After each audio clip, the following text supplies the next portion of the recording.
Good afternoon, everyone. Hi. Hope you are joining us. And if have just come on in, please say hi to us as well by, dropping a note. I'm Red.Diva, and I'm a lifestyle and pop culture blogger based in Singapore. I'm going to let you see my face. Hi. And I started this live stream it's kind of happening every month. It's a spotlight for Southeast Asian creators. And I started that in June 2020 during the pandemic, actually. When I found out that while I was watching a lot of podcasts and interviews happening on YouTube, as well as some of those articles that were coming out on Twitter and Facebook and on websites. The thing that was missing was the focus on Southeast Asian creators, creative people like artists and writers, and there are so many of them here and in my country as well, in Singapore, our neighboring countries, Malaysia, Philippines, and Indonesia and so on. But nobody talks about us. Nobody remembers us, and this is my little space in the social media, and we are offering an hour or so for people who are interested to meet Southeast Asian creators and the fans out there, so that you get to know us better as a kind of like a regional cultural kind of understanding, and we are putting that to the people in the worldwide, whole world there. So hello, and you are joining me after the live stream. Please explore the other live streams I have done for the past 1.5 years or so. So today I have a very special guest, and I've been kind of communicating with her for about more than a month or so, and finally we are able to schedule for this live stream. And she's Thar Chandran from Malaysia. She's a freelance artist. And our topic today is something that also I find it's very interesting, because I think consciously or unconsciously, it is something that we think about from time to time, which is our self-identity. And today our topic is exploring self-identity in art. And I think Ta, through her personal experience, has a lot to share. And so I'm going to put her on screen now. Hi, Ta. How are you? Hi, Tina. Hi, everyone.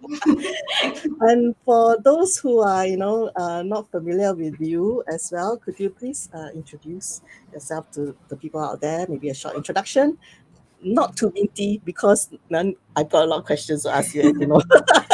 Sure. Hi, I'm Thar. I go by the online handle the-cinnaminion. I'm a self-taught artist, and I specialize in illustrations, character portraits, and I sometimes even do food art. Um, I saw those food art. just a little fun fact about me, about my background. I used to be a journalist for a while before I made the switch into art. So writing and art have always been like on par with each other. What Yeah. made you kind of like explore? I mean, all right, I've got two questions. I know I'm a busybody. Um, what made you? Are you still doing journalism? What made you decide to leave it? And then, how did you decide to then focus more on art rather than the journalist uh, part of your work? Okay, very good question. I can tell you the the sudden epiphany to switch to art came one day when I was in the office. I was at work and I think I was drawing a fish. It was like a koi cup or something like that. And one of the editors, he just came up to me and he looked over my shoulder and he was like, damn, you're good. And then I was like, thank you. And then I looked at the drawing and I was like, I am good. What am I doing here? Like art made me so happy at that moment. I guess because um, reporting itself is a very stressful job. Mm, And so I found that once I was drawing that fish, I felt a lot at ease and a lot calmer. mm, And I decided, okay, I think this is something I need to explore. This is something I need to do. I feel like it's my calling. mm. How Mm. interesting! Yeah. So then after that, you decided to like start. how did you actually get started? Was it through a website and then you started to post more art, or was it Um, through friends, or so starting boothing in conventions?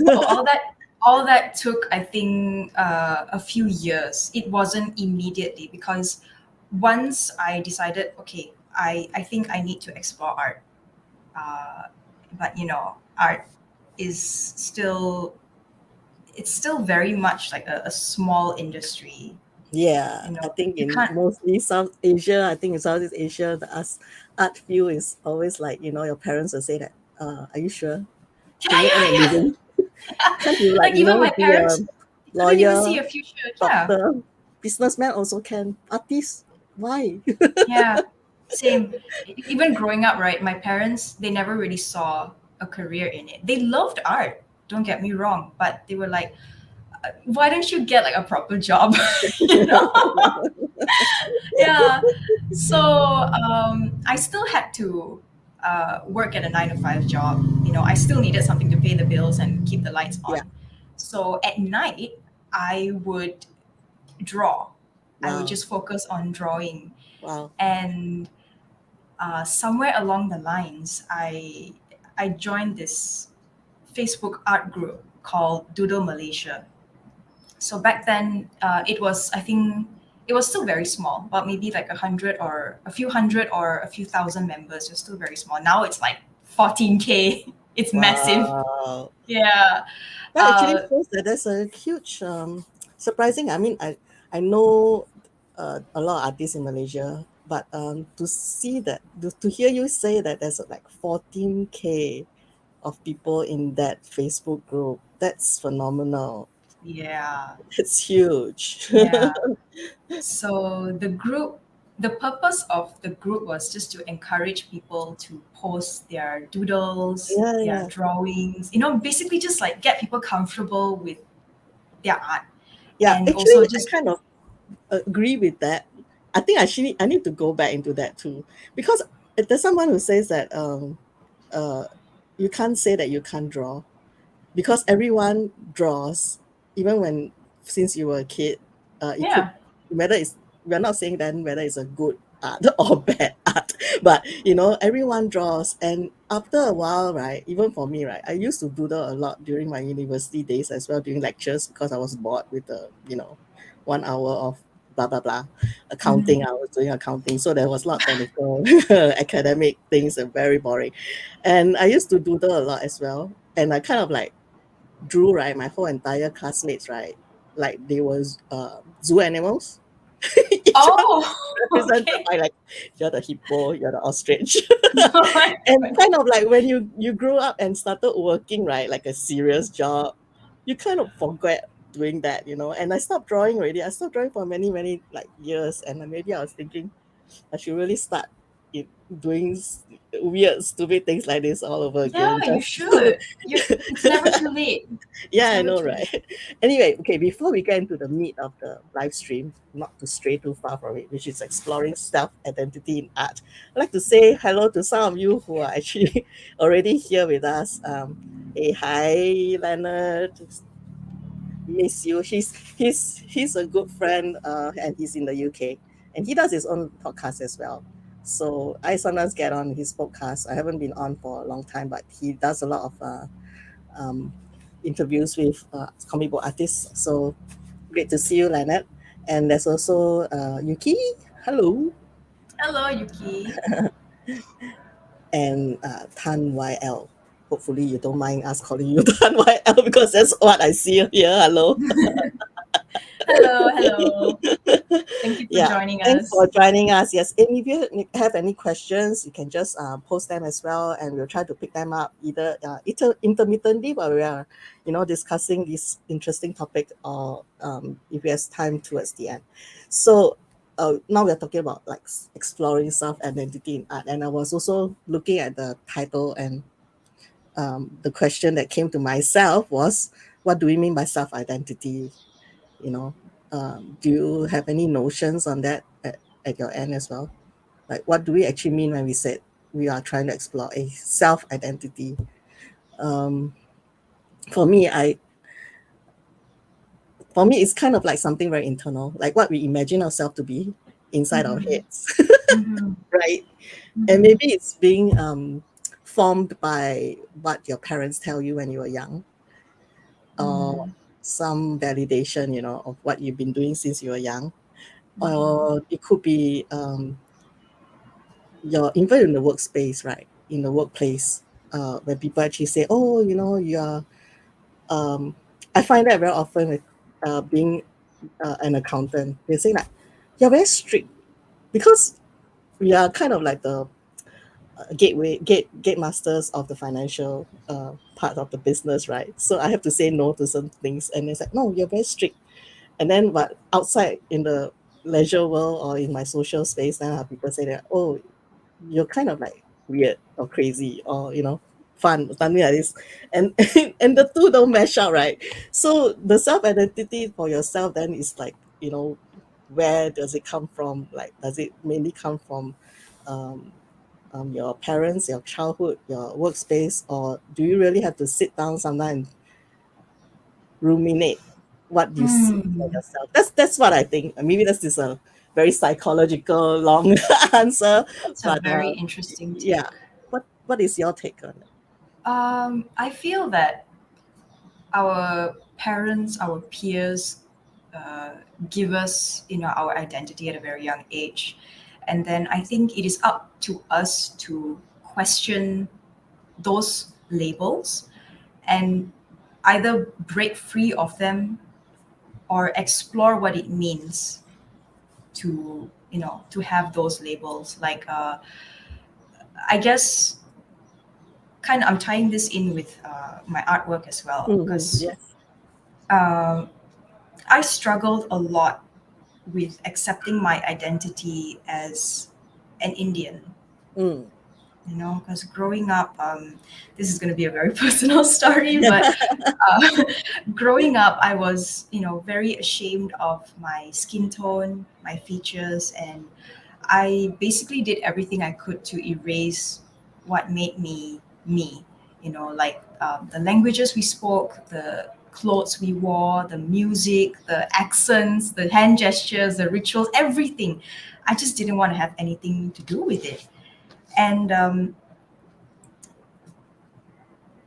when I wanted to start on Rangeela, which is my Indian girls zine, I realized there was just so little that I Let me put knew. this. Ta-da. Yeah, there we go.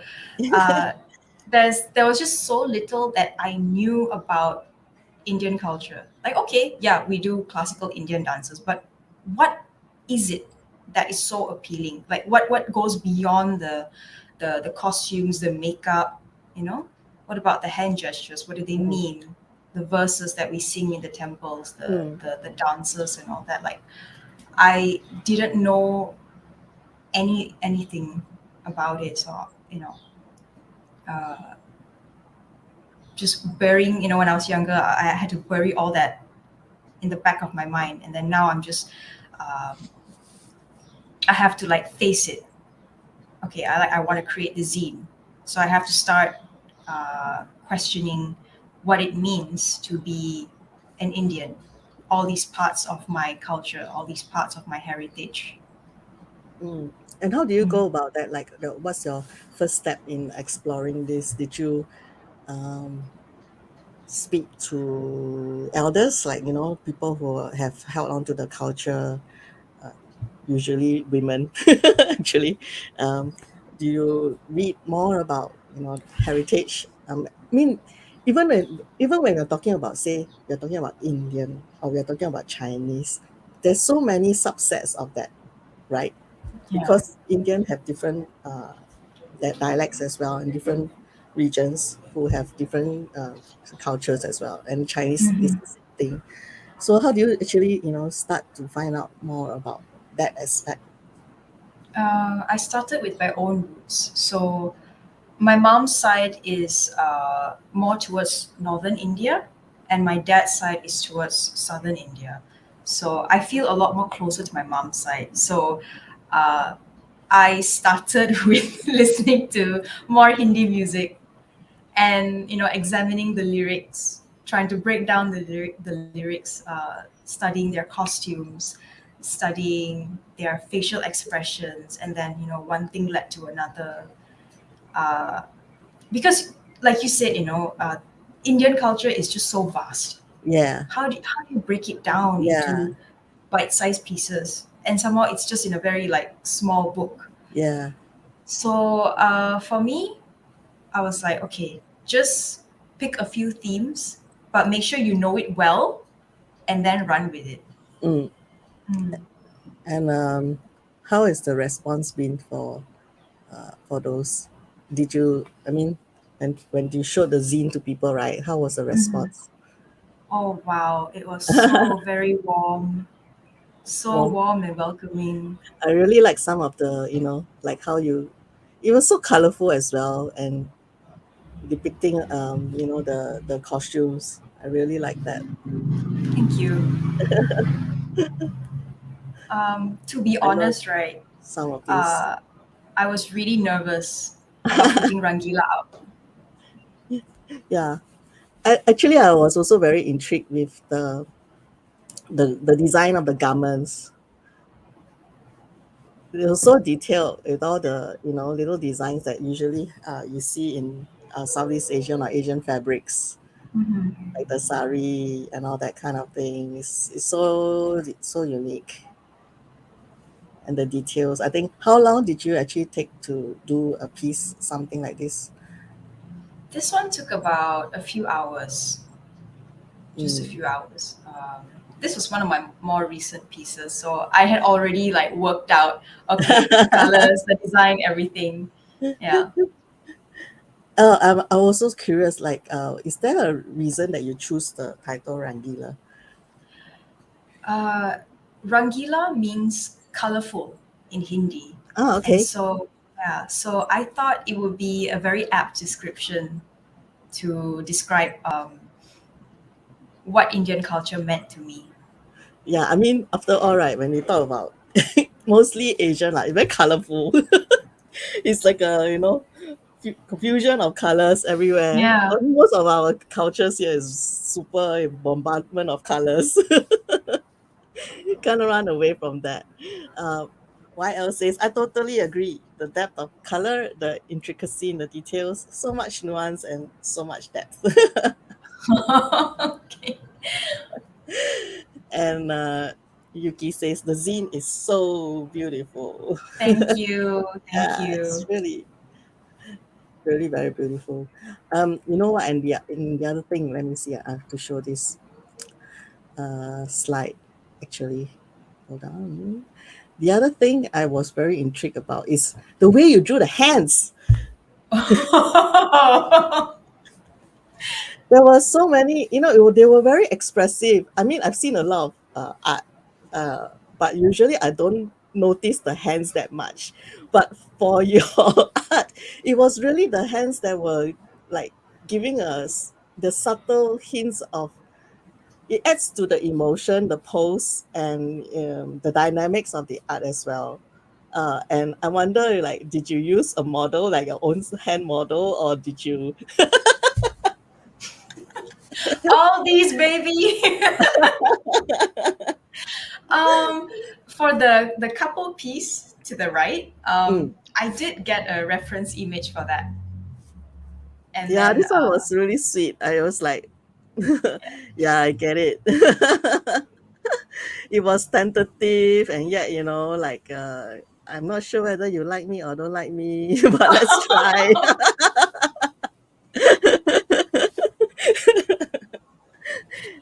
actually that's pretty spot on. That was what I was going for. See, that Yeah. goes to show that your art, when it talks about the hands, it was just so much part of your art. I couldn't tear my eyes away from that. Aw, thank you. That's so nice to hear. But were you consciously thinking about the hands as well when you drew, like the concept in your head on certain of the art pieces that you were?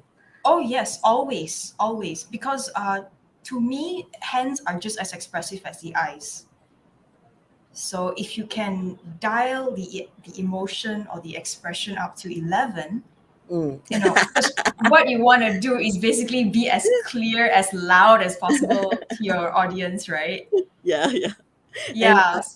and I'm sure you mentioned as well, when you're talking about um, the self identity part, where you're trying to escape from your Indian roots, whereby you're very expressive with your hands as well. More Mm, so than, let's say, the Chinese. Chinese is more reserved, but the yeah. Indians are usually talking with their hands. And when they dance as well, the hand gestures are also very significant Yeah, yeah. in their traditional dance. So, Mhm. um, were part of these hand gestures as well. Any research on what they actually translate to? The one with the classical Indian dancer, the Mm, one where she's doing this, mm. uh, that one is supposed to Oh, represent a okay, I don't have that lotus. one. Hmm. It was supposed to represent a Mm, lotus. Yeah. mm. So, other than that, not really. It was just like just a form of expression. But for classical dance, I made sure you have to have that. Yeah, it works a lot. And you guys say, yes, the hands are very alluring. Yeah, they are very alluring. I Thank couldn't you, stop. thank you. Like every time after that, when I was scrolling down your art, right, I was like checking out the hands. um, uh, the other side of it, right? You're saying you're trying to run away from the roots of your identity, which in this case was racial, right? Part of it. Uh, when you were doing art in your country, and Indian, for those out there who are not so familiar with Southeast Asian dynamics and population, I mean, the Indians are a minority group in Malaysia as well as in Singapore. So, did you face any issues with with that specifically, or was it just like in passing? And how do you deal with that? um, do you mean that when I was creating the zine or like Yeah. before? Well, before and after people knew about, where you come from and um, what you represent. Okay, I guess before, yes, a lot. I don't know like if I want to mention it, but it was just they would mock my skin color, like I said, and They uh, really did. they really did. On like social media. Oh, No, just to my face. I eh, my I hate to say this, but a lot of my high school friends, my mm, school friends, yeah, it was just really that's awful. bad. Yeah, that's Yeah, horrible. yeah. Sorry you have Guys, to if you're go through watching this, that. I'm sorry. We let bygones be Yeah, bygones. um, but it is um, your personal experience. Yeah. So yeah, yeah, and it did in a way, in a very big way. I am kind of grateful that it happened because it kind of taught me to love myself. Like, hey, I can't change this. I can't change this. Just gotta accept who you are. yeah. Yeah. And after that, when you were doing art as well, was did you find that there was more or less acceptance from concerning this same issue? Yes, I found that a lot of people, I guess, since like way back then and now, people have matured, people have grown, and they see things in a very different way. What I found, people just wanted to know more about Indian culture, Mm, and they were very happy that this scene is out. They're like, oh my god, like I never, this is something I never knew I wanted to have. yeah. Yeah. And you're also, when we were chatting before then, before the live stream, Yeah. you're mentioning that when your art is also mainly on an online space, right? Yeah. So that is that, that experience as well is kind of different from people who actually are more on a face to face kind of Mm, like uh, mm. Um, well, like you said, because I do operate more online, so I don't get to talk to people directly or hear their feedback. But even when I did, when Rangeela made its debut at a con, uh, people just were very accepting about it. You know, they Nice. never, yeah, they never like pointed out anything like that, which is always Well, really it's good to nice. know that times are changing for the better. Yes, definitely, definitely. And I was also sharing with you before as well. I was saying that with this self identity, it gets to get kind of more grayer and grayer as we are more exposed to other cultures as well. And maybe we don't even see ourselves like from our own culture, in the sense that Mm, we already are exposed to several other cultures, and we could be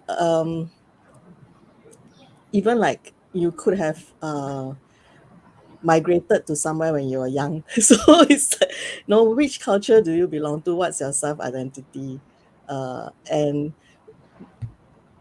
when the last, when you talk about olden days, they are more, their travel is not so affordable. Neither is, were there planes that could take you from one country or continent to another in a few hours. So people are more confined to their village and towns or whatever, and that's where their self identity is based on where they are living in.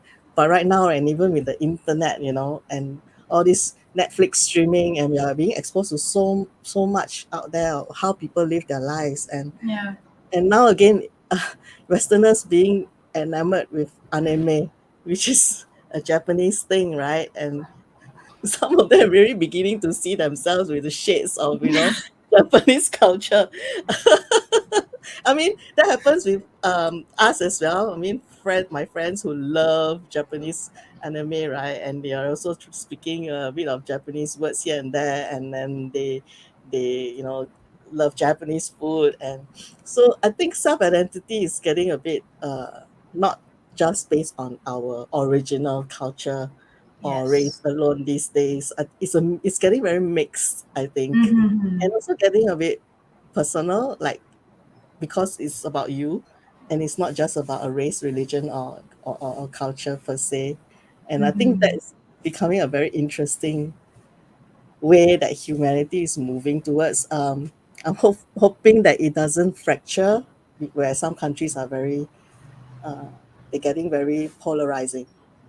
But I'm hoping that our region here continues to be multiculturally accepting of Mm-hmm. each other, and Mm-hmm. we don't go away from that. I feel that's a very important thing, Like personally.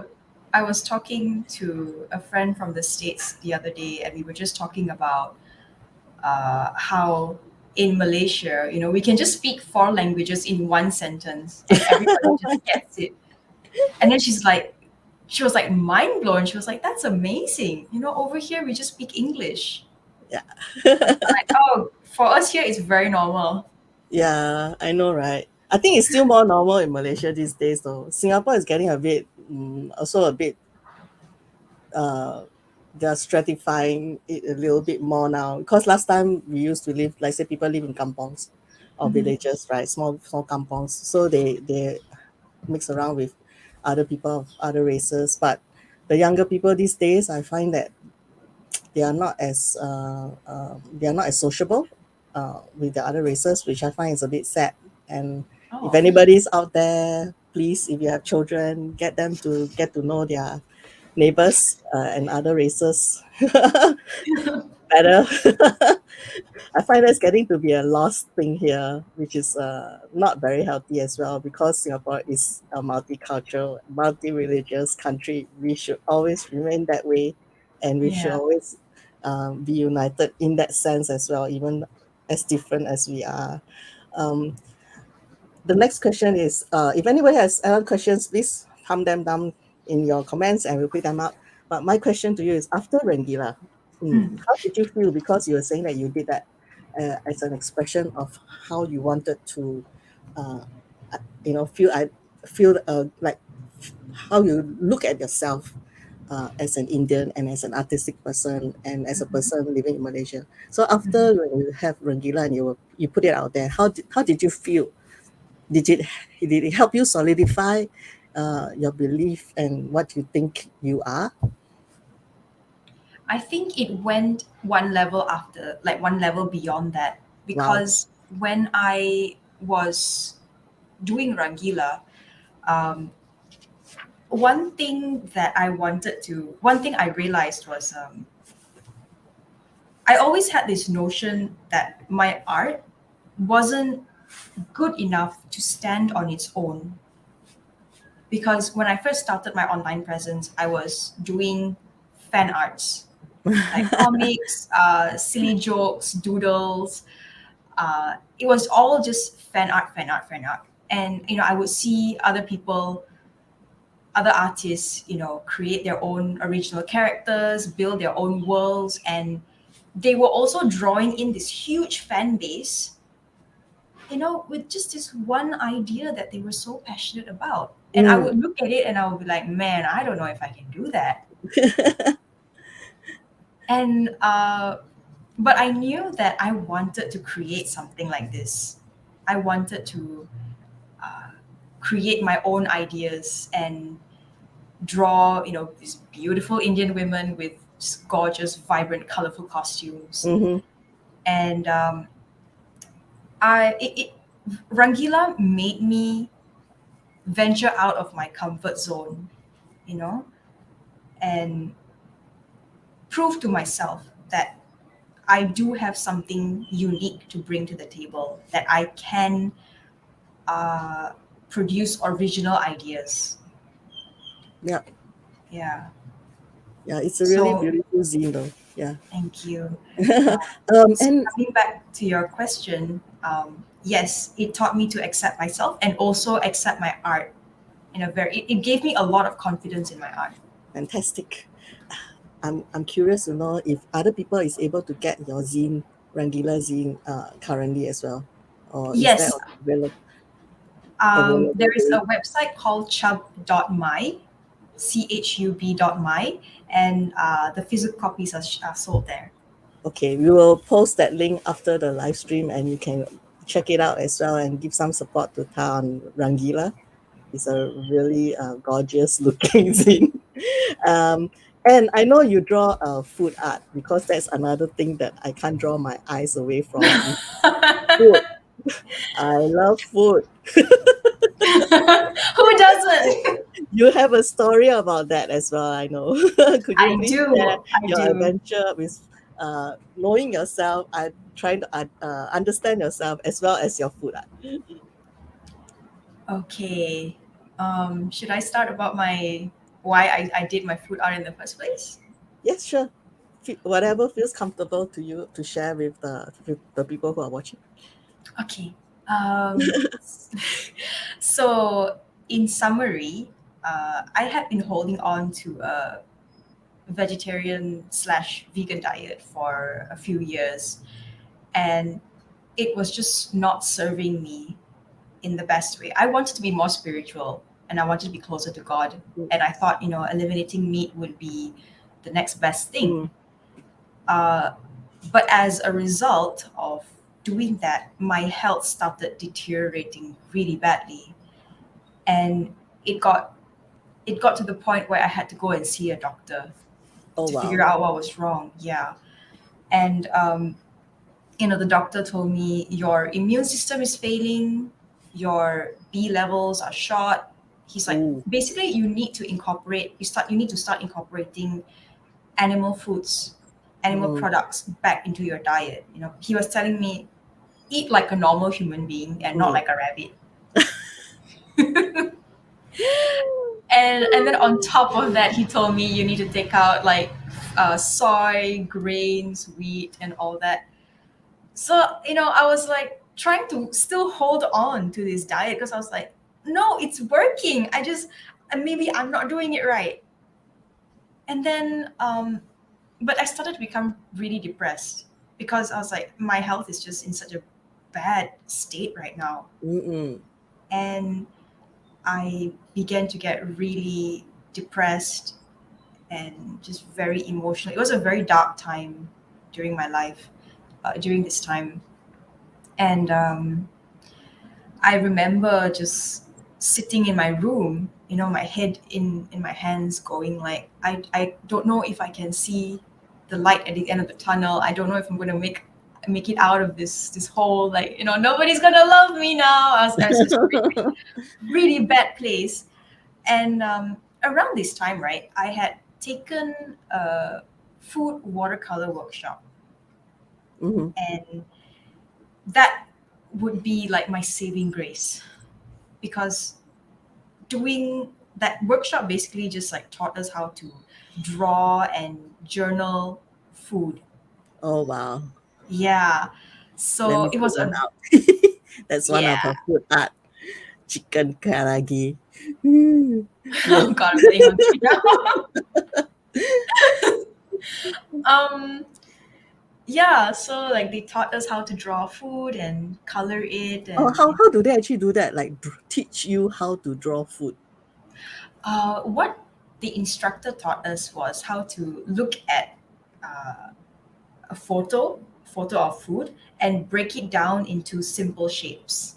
Mm. Mm. So like, you take the little sake jar, Yeah. which is like, okay, you try to break it down into two shapes: the cylinder at the top and then a circle or a sphere at the bottom.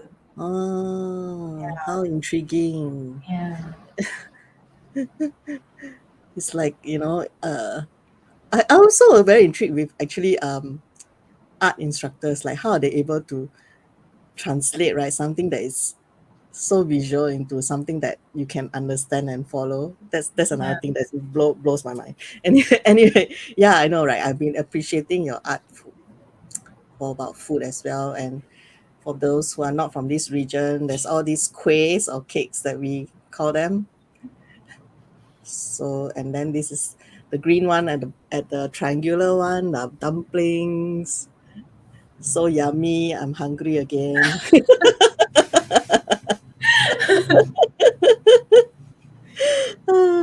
And after drawing all these, does it help you?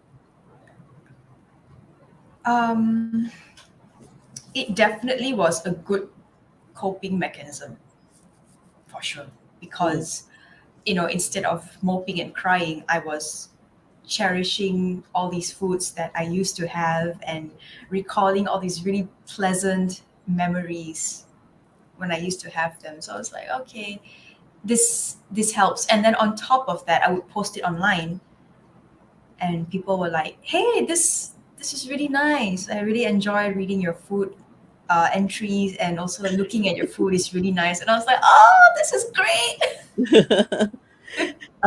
so while drawing all this food as well, now that you have to start eating more animal meat again, and that runs in contrary with what you think would be a bit, your journey as well into something more religious. But I guess then you have to reconnect, kind of like break that as well, uh, through this, right? Was it Hmm. very difficult?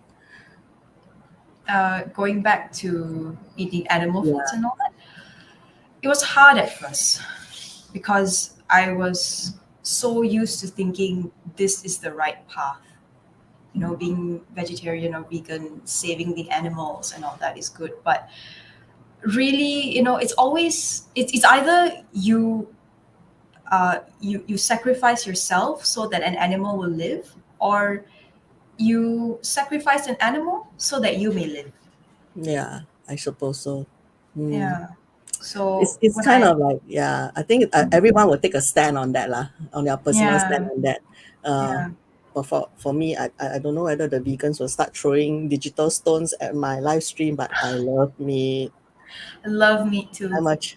So I mean, Chinese heritage, we eat anything, so it's true. I won't deny that. We have some comments here, very interesting comments. And Yuki says, really love your watercolor works and your lines as well. It really gives it dimension. Thank you so much, Yuki. So And sweet then of you. kueh, right? Kueh, I know, right? Kueh. I love kuehs too. And Lilia says that she does it with perfection. Aw, thank you, Ilya. So nice of you. I'm going to put this comment up, which is quite long. I hope it doesn't block our faces, but if it does, I'll get it. I'll read it and then I'll remove it in a while. Sure. Kyle says, on your food art, I always feel you successfully capture the sense of home at home that food can evoke. A sense of warmth, safety, comfort, and happy memories. Why did you choose to focus on this aspect of food? And what is the train of thought that takes you from, okay, I'll do art of this dish to the finished piece? That's quite a long question, but interesting one. Let me read it again. Maybe the part A is, why do you choose to focus on this aspect of food? Um,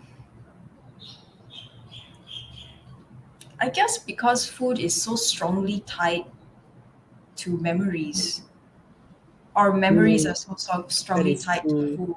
Mm. Yeah. Like when you think of all your favorite dishes, you're instantly drawn back to the time you had it with your family or a gathering, a very warm, sweet, happy memory. And that's kind of what I wanted to associate my art with. I wanted people to feel good. I wanted them to It feel certainly happy. does. Yeah. And what was the second question? Okay. The second question was, what is the train of thought that takes you from, okay, I'll draw this, and then to the final piece that you put out there? Hmm. Um, it's a very good question. I guess when I look at a certain dish, it has to have a memory for me, and my mind immediately starts visualizing the composition. How can I present this in a way that looks inviting and Mm, warm mm, to the mm, viewer? mm. So I often think of like uh, like when you put the food together, imagine like someone like your mom or your grandma, someone who loves you very much, is serving you that dish. So it always looks very abundant, very colorful, very Yeah. full. Yeah. Like I can So almost smell it, and like I can almost feel the warmth of the food. yeah. And that So reminds me of Studio Ghibli's animes with, you can't mistake that there'll always be scenes, right, of Studio Ghibli food. it's a very good thing that you brought that up, because Studio Ghibli is one of the biggest influences on how I draw art. It's Wow. just it's 2D, but it's Yeah, so I good. can I want see to some lick the influences. screen. Yeah, and they're always eating something or other. Yeah. Oh, especially like yeah, Ponyo also. There was this scene where they were eating the ramen. Yeah, yeah, yeah. And like they were waiting at the table, right? Yeah, Waiting for it to like be ready. Yes. Uh, any more questions? Do drop them. We have 20 minutes to go, and we kind of like we'll start to get more questions and try to give you space for all your uh, for the Q&A. But I do have more to discuss as well, as we try to wrap up 1 hour. Um, I noticed that you have actually quite a good healthy traction on social media as well. And I also get this question from a lot of other people from time to time in other live streams. The question is like, how do they get uh, enough eyeballs or traction on social media to put their creative ventures out there, to get them noticed? And you were also mentioning that you worked on zines, right? So does it help? Like, is that a good starting point for them to get noticed? Zines, not necessarily. Not necessarily. It's kind of you just doing what you want to do. But if you want to talk about like expanding, increasing your followers and whatnot, what I've noticed is the first thing is you should do your research, find out the best time to post your artworks or Mm, to just to post anything. mm, So there will usually be like a small window, which are the active hours. And so you just you try to find that, and then you just post your artwork there. And usually the traffic will be higher and you will get more attention. Another thing I found that worked for me, it still works, of course, is being very consistent mm, with how often you post your work. mm. So find a schedule that works for you.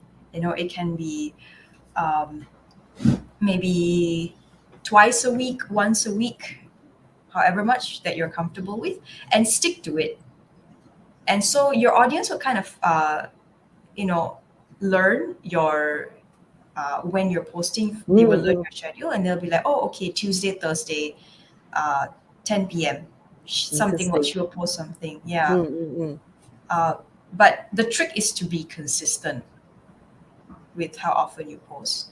Another tip that I can think of is to make use of trends. So, like Inktober, next month, May, you have mermaid, where you Mermaid, yes. draw, yeah, yeah, you draw mermaids or sea creatures every single day for the whole month of May. And then you also have plain air April, which is this month. You draw like sceneries or environments Mm, every mm, single mm. day. And you have like Inktober, you have draw this in your style, you have 6 fan art challenge, which is kind of what I did a few months back. So when you jump on these bandwagons, and you'll find that, you know, you get a lot of, especially when it's a timely period, you know, you get a lot of traffic on your Interesting. art. Yeah. Mhm. Good tips. And so for you out there who are thinking of how to, level up on your social media um, traction, get more traction on your social media and more followers as well, I think those are very good practical tips to I have one follow. more, which is to use hashtags on Instagram, especially. Make use of your hashtags. Spam your comments with hashtags. I know, right? I see some of the posts also people don't use hashtags. Now I'm like, why? Because I myself search for stuff and I use hashtags. So Yeah, it's really quite useful. yeah.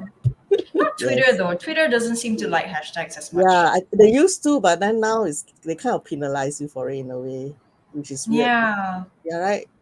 I think algorithms, man. yeah, Twitter is getting weird with the algorithms. Uh, Yeah, not too fun now these days, and yeah. and they don't really like you moving away from the Twitter to an external source and then coming back again. I find that they start to refresh your page when you're trying to post because they just don't want you to get out from that space outside and then come back in.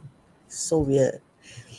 Other than this, other than drawing, what other artistic endeavors do you have? Any other secret hobbies which you want to reveal to us? So this stream is just between us, right? No one's gonna hear this, right? I do indulge in fanfics. I write fanfics. What And kind of fanfics? oh boy, this Is is a it can something of that is worms. like, I know you know, kind of a thing. God. Um,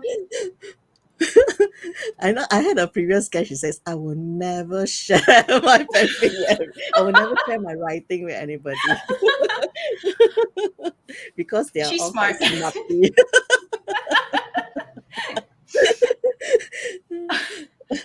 But I mean, um, other than that, what I mean is like, some people actually write fanfics on particular TV show or particular movies only.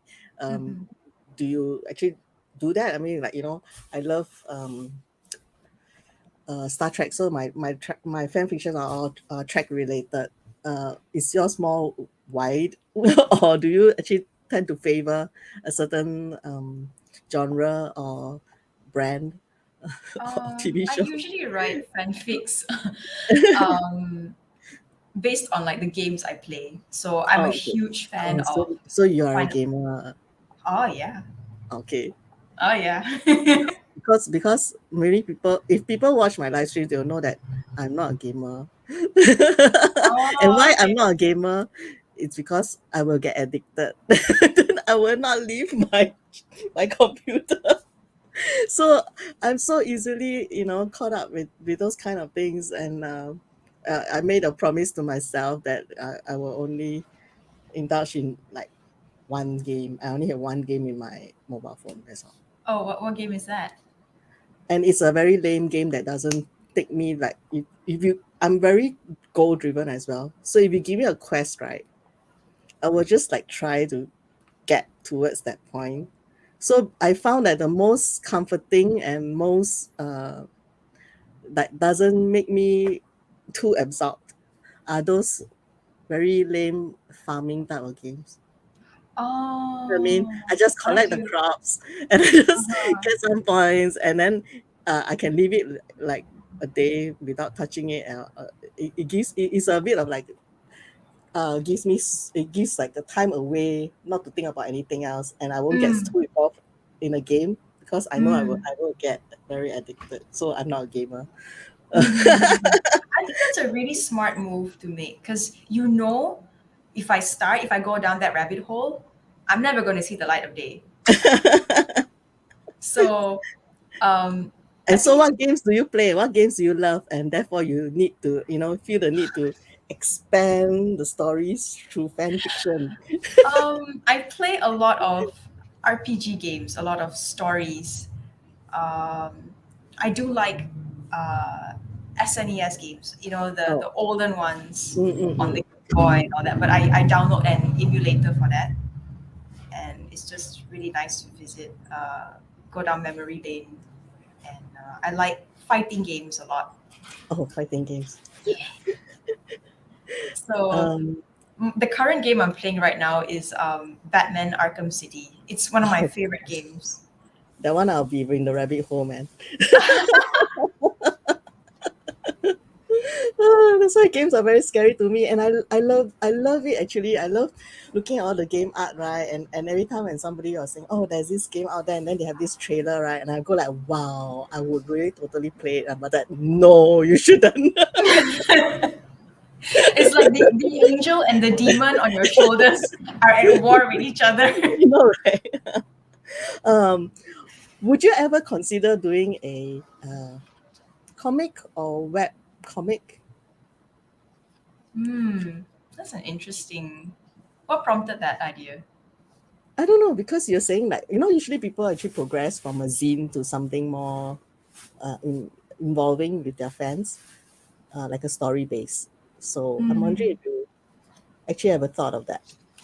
And webcomic in Asia, especially in I think Malaysia as well, is very pop, right? It's something that gets a lot of eyeballs and followers as well. More so than printed magazines, actually, printed comics actually. Hmm. Has that ever Um, occurred to you, or is this the first time somebody has popped that idea into your head? it definitely is the first time. I'm a very never say never, unless you've tried it. Try everything once. So that's an idea. I might like to try it in the future. Yeah, Not because now. I thought that since you already write fanfic, and your one piece of art does already convey a lot of meaning, especially as I mentioned in previously. If you just join us, when you watch this live stream after that and you scroll back, you see me mentioning about the way she draw the hands, and those already have a story within itself. So I was like, wondering that it might be a good fit actually, to combine the two together. And I would totally look out for that if you actually ever do a webcomic. That's a very good idea. I'll definitely consider it. Yeah. Definitely consider it. Any more questions out there? Some actually pop by to say hello. Hi, Deborah. Oh, you're Oh, from hi, Deborah. Arizona and you're awake.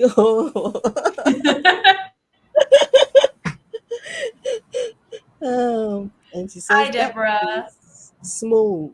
I hope I said that correctly. Says hi, hello, hello, from the other side of the world. She has a Gosh, question. you must be like, Question: what do you feel has been your greatest motivation this year for your art? hmm, just um, finding little ways to do greatest motivation. That's a very good question. I have to like rewire my brain. I mean, a lot of things has happened actually within these 2 years during the pandemic. Mm, Sometimes you ask me mm, some things also, I'm like, oh my, these 2 years was passed by in a blur. yeah. I guess I've been trying to take it a lot slower this year and not rush into any projects that require a lot of commitment. So Mhm, I'm doing a lot of daily studies and just everyday drawings of simple things. So I'm trying to practice this mindset of like just being very mindful of the things that I draw and just just enjoying along with it, mm, you know.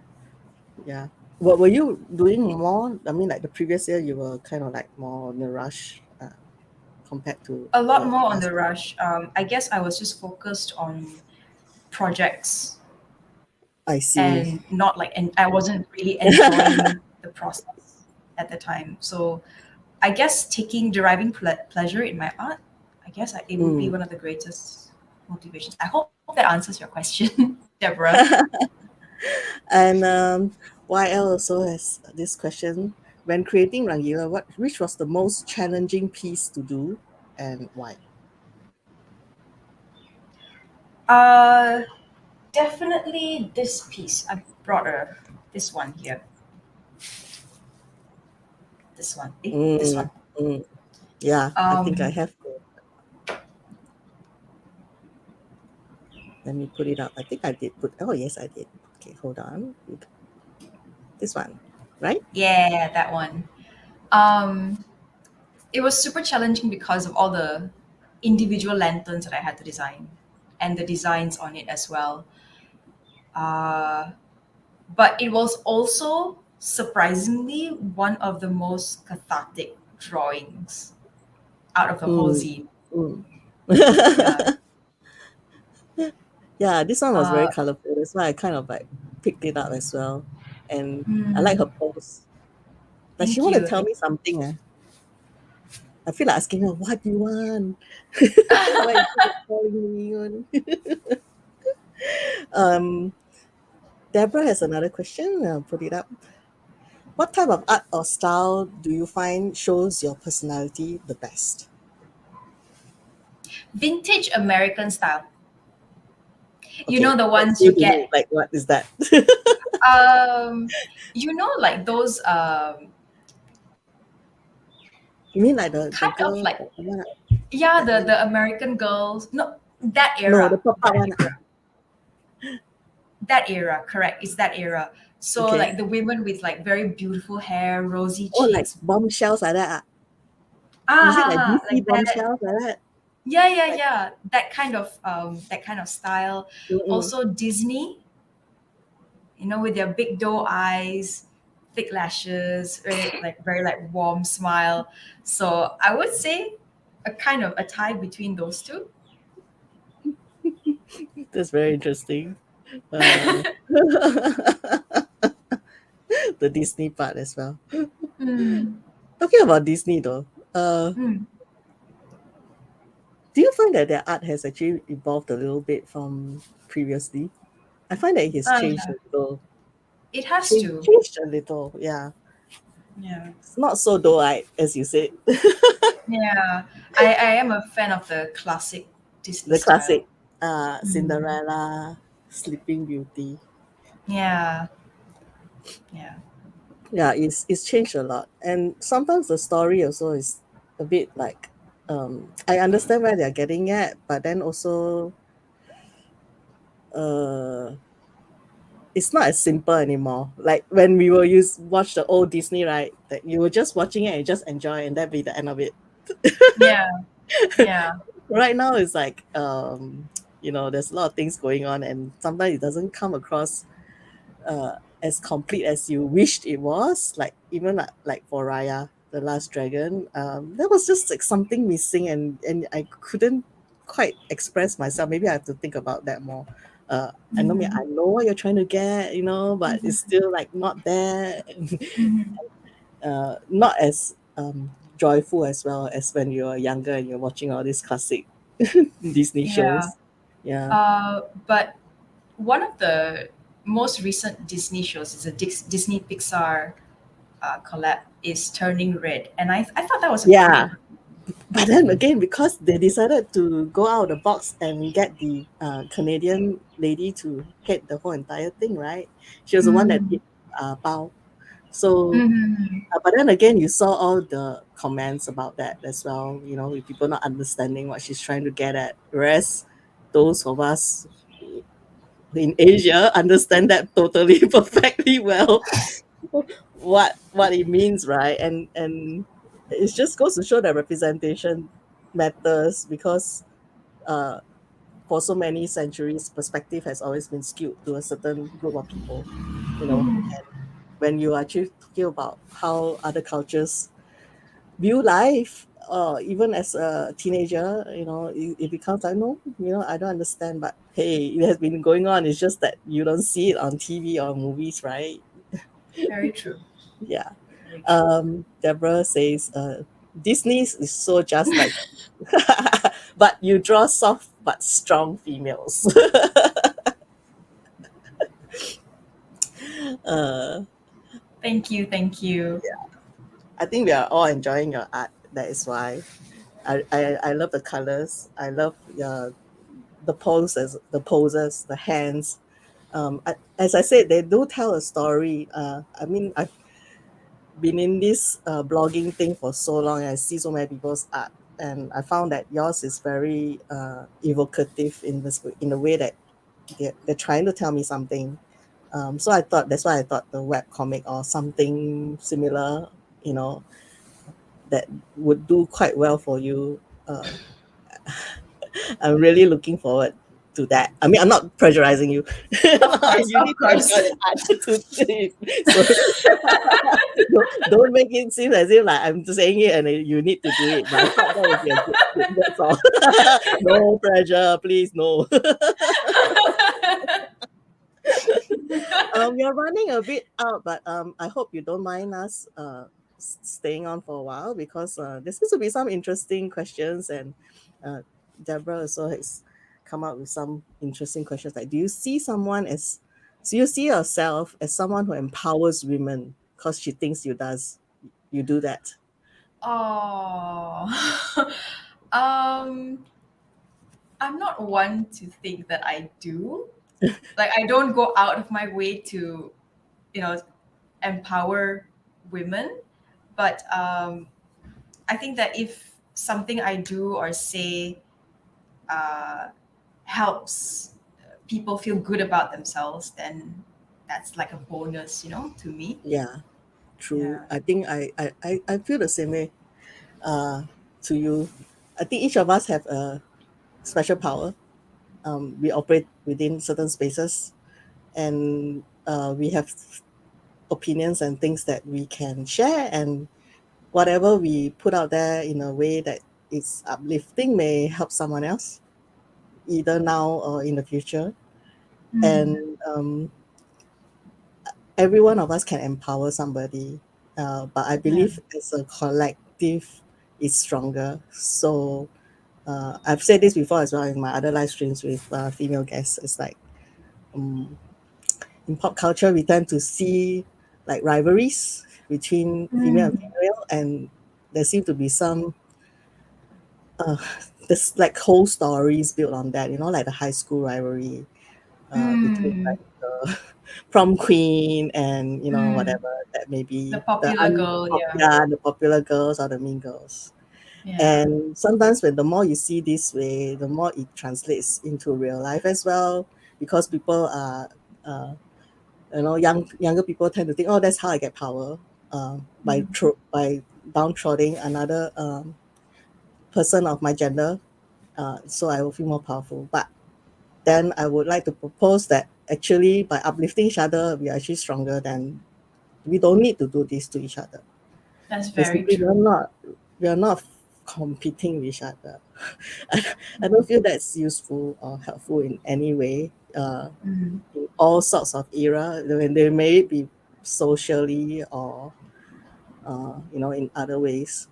I don't think so. My objective is always try to uplift each other, and then our strength and our voice for women will be stronger, right? Because if we keep hampering each other down, then that's why it's easier for them to say more things about our gender, correct? So I That's very think, true. yeah. So yes, I think you do empower in a way, uh, by coming onto this live stream and by sharing your experience, and also to I'm not I mean, of course I can't tell whoever's going to watch this, right, out there, since it's going to be in the ether. And hopefully someone who's in the same position as you, may be your journey in identify yourself as an Indian woman living in Malaysia and dealing with that, or dealing with how you see yourself and your journey with food, and then pulling that together. Maybe someone finds that helped them in some way or other. Yeah. So I think that, yeah, that if that does that, I think that will make you feel really good, that you help I someone, would and be that, really that will happy. really, yeah, that will really make me feel good as well, to be offering a platform and a voice Yeah. to people out there, because not many platforms out there actually have women speaking what we feels important to us, and this is one of the platforms as well. So unfortunately, I don't want to run too much out of time, because I know people give me an hour, and I would like to respect that as much as possible. Deborah, I know you have questions, and maybe later on, Fa can probably answer that as well, either on my Facebook or on YouTube. I think yours are on YouTube, so uh, Ta can look at that on YouTube, or I could copy over and paste it somewhere for her to answer. Sure. But when this live stream is over, people can still watch this, so it'll still be a video on my Facebook, Twitter, and YouTube. So if you have questions as well, it's still not too late for you to post them, and I would usually see them, and if I need to highlight to for her to answer, that would be no problem at all. So Fabi, please hang on while I tell the rest who are watching what to expect for the next month or so.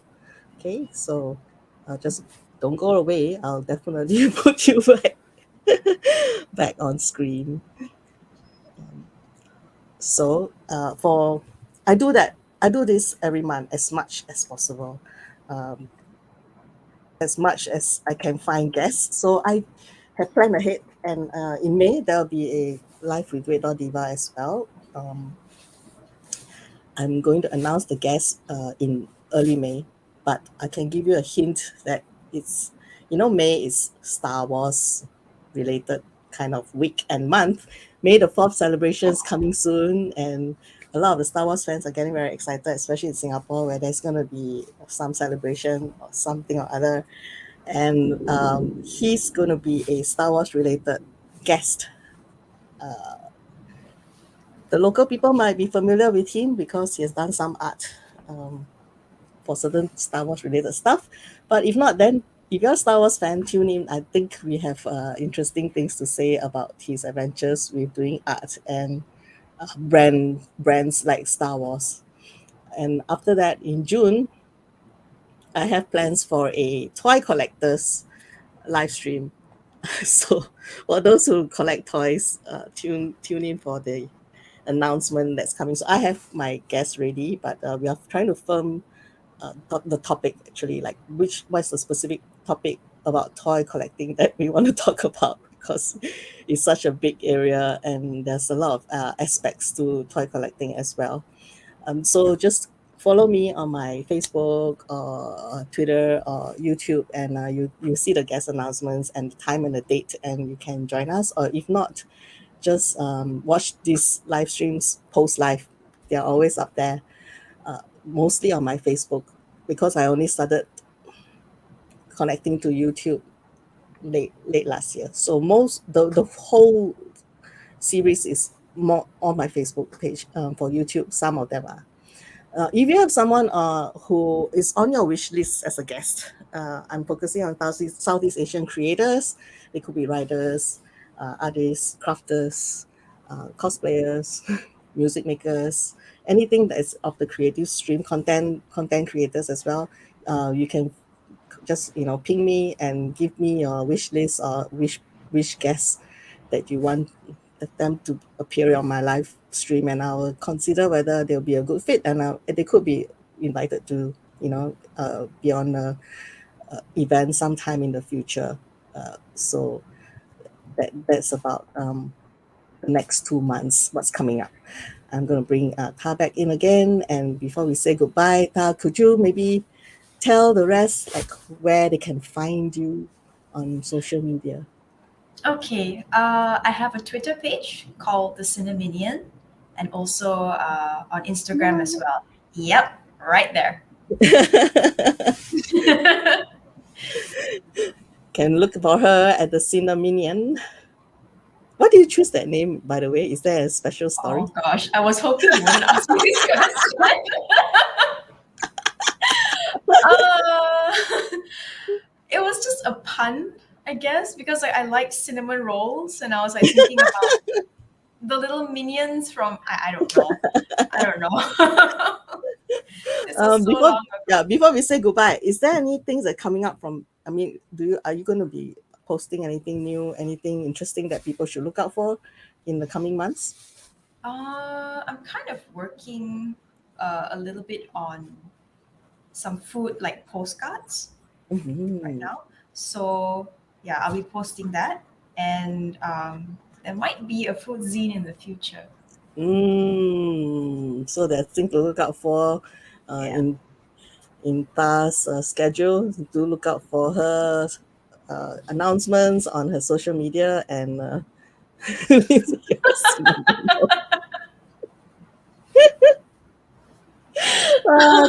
thank you everyone for joining us. You have actually made this even more fun than I expected. And Thank you so much, everybody. appreciate your comments and questions as well. We'll see you back online. You know where to find me, and now you know where to find Thar as well. I hope to see you in another live stream somewhere in the future. Talk to you again soon, everyone. Thank you for having me, Tina. Bye, everyone.